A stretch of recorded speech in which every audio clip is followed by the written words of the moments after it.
Hi hello नमस्कार मैत्रिणींनो, आज मी सुंदर असा स्ट्रेचेबल हाय नेकचा ब्लाऊज तुमच्याशी शेअर करत आहे. ज्यांना प्रोफेशनल लुक क्रिएट करायचा असेल तर त्यांनी नक्कीच हा घ्यायचा आहे. एल आणि एक्सेल अशा 2 सायझेस अवेलेबल आहेत आणि यामध्ये कलर्स पण खूप सुंदर सुंदर आहेत. आणि कॉटनची साडी असो किंवा आपण सुपरनेटची साडी असो, त्यावर आपल्याला सुंदर वाटणार आहे हा ब्लाऊज. तर नक्कीच ज्यांना कोणाला आवडत असेल त्यांनी हा स्ट्रेचेबल ब्लाऊज घ्यायचा आहे.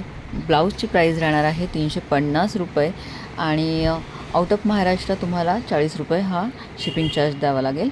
तर असा सुंदर हा ब्लाऊज तुम्हाला अतिशय कमी रेटमध्ये मी देण्याचा प्रयत्न करत आहे. ज्यांना प्रोफेशनल लुक हवं असेल त्यांनी नक्कीच घ्या. खूप छान फील होतं आहे. कपडाही खूप सुरेख आहे. तर व्हिडिओ आणि ब्लाऊजचं हे कलेक्शन कसं वाटलं नक्कीच मला सांगा. धन्यवाद.